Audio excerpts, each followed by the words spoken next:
Muy buenos días, amigos. En primer lugar, para mí es un placer y un honor participar en este primer Congreso Mundial de la Paz y las Artes Michoacán 2024. Quiero agradecer y felicitar también al doctor Manuel Iquihua Estrella por haber formado este grupo y por realmente agruparnos a personas con diversas especialidades en esta pasión que implica básicamente las artes de la poesía, y también hablar sobre los temas que de nuestras especialidades.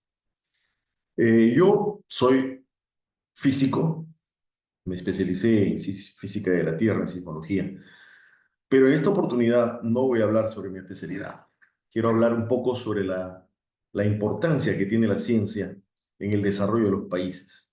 Y siempre la ciencia ha estado ligada con el arte a lo largo de la historia de la humanidad. Básicamente, creo yo que no hay ninguna actividad que nosotros desarrollemos que esté independiente de la ciencia. Evidentemente, este mismo hecho de estar conectados en este momento a través de estas herramientas de tecnología, de comunicaciones, han sido desarrolladas por la ciencia. En nuestras casas, en nuestros trabajos, en los hospitales, en todas las actividades que tenemos, que desarrollamos en la sociedad, están soportadas sobre los desarrollos y descubrimientos científicos. La ciencia es el saber y la tecnología básicamente es el saber hacer. Creo yo que si desapareciera, por ejemplo, la electricidad, no tendríamos todos los adelantos tecnológicos que tenemos ahora. Nuestra humanidad probablemente se extinguiría, no podríamos sobrevivir ante la falta de todas las cosas que ahora utilizamos para poder vivir nuestra vida como la conocemos, como la tenemos. Sin embargo, creo yo de que en estos momentos países como el mío, Perú y otros, todavía hay dos formas de interpretar la realidad. Una forma de interpretar la realidad es en base a mitos y creencias. Otra forma es en base a la ciencia. Creo que nuestras sociedades todavía que no tenemos una cultura acorde con la ciencia, todavía interpretamos la realidad en base a mitos y creencias. Es decir, todavía estamos viviendo tal vez en el oscurantismo medieval hasta cierto punto. Y eso es evidente.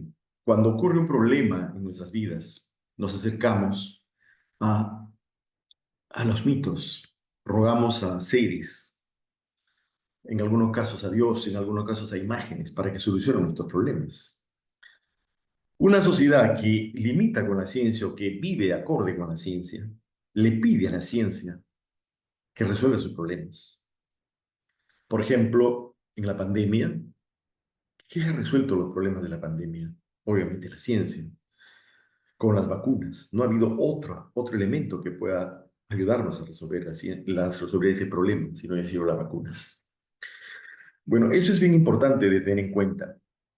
Es decir, cuando una sociedad tiene problemas, acude a la ciencia. Esa sociedad que tiene de alguna forma una cultura científica. Lamentablemente, en nuestros países todavía existe el analfabetismo científico, que es muy marcado.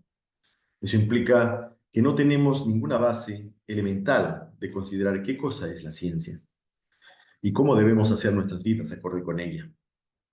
Entonces, siempre vivimos, aunque parezca mentira, utilizando las herramientas que nos da la ciencia, pero vivimos todavía con acciones que no van acorde con ese tipo de actitud que tenemos.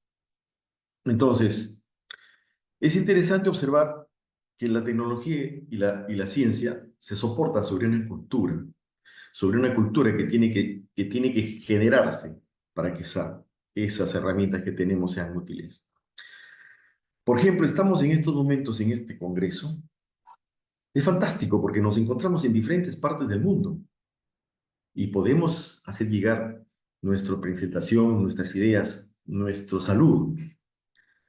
Esto no lo podríamos haber hecho hace algunos años y esto es un logro científico, evidentemente. Por otro lado, ahora aparece la inteligencia artificial. La inteligencia artificial, mucha gente piensa, como siempre es así, cuando aparecen cosas nuevas, tratamos de evitar asumirlas porque de alguna forma representan una especie de amenaza para las actividades que tenemos. Pero al contrario, debemos tener un optimismo grande porque esas herramientas justamente son elementos importantes que harán evolucionar a nuestra especie. En esto de la inteligencia artificial, poco a poco nos hemos dado cuenta que todas las actividades del ser humano, poco a poco, van a ser reemplazadas por la tecnología y por la ciencia. Entonces, la pregunta sería, ¿cómo se va a reinventar el ser humano? ¿No es cierto?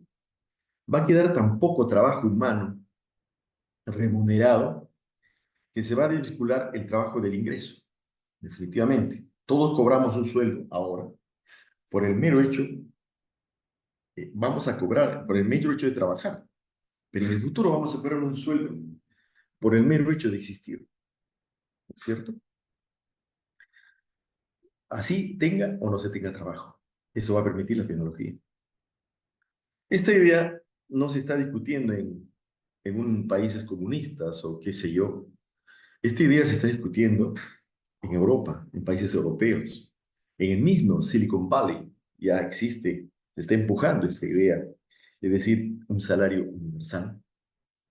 Toda persona, por el solo hecho de existir, cobrará en el futuro un salario todos los meses.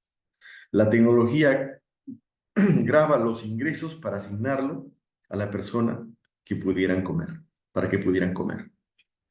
En Suiza, hace poco, por ejemplo, algunos años, hubo un plebiscito donde se votó para pagarle 2.000 euros a todos los suizos por el solo hecho de existir y de vivir en su país.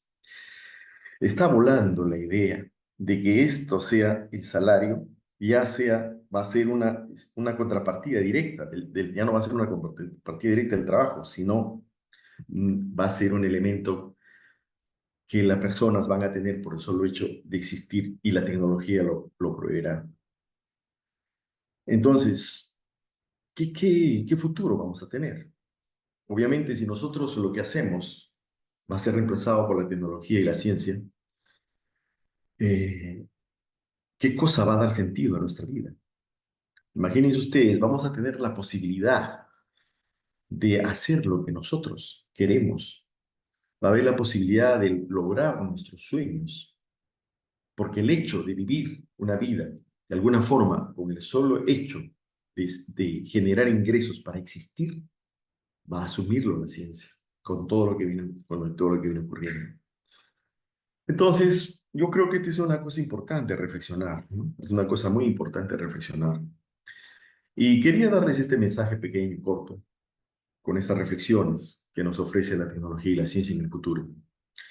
Yo realmente me siento feliz por haber encontrado este grupo, por haber hecho despertar unos demonios dentro de mí que siempre estuvieron dormidos, como es la poesía, como es el arte en el fondo. Yo estoy muy ligado al arte por mi familia y por mí mismo. Agradezco al doctor Manuel Equiwa Estrella por esta iniciativa que nos da a nosotros la oportunidad de desarrollarlo como seres humanos. Y también felicito a la doctora Luisa Camere por sus actividades, por su entusiasmo en este elemento importante de consolidar un grupo como este. Ojalá apuntemos un poco a la educación en nuestros países. Creo que estos grupos son importantes para educar al poblador de nuestros países, porque es la única forma que nosotros podamos alcanzar elementos superiores en el desarrollo de nuestras vidas y para ser útiles a la sociedad. Muchas gracias por la invitación a este Congreso Mundial de la Paz y las Artes Michoacán 2024 y espero que podamos seguir compartiendo nuestras inquietudes y nuestras ideas en el futuro. Muchísimas gracias.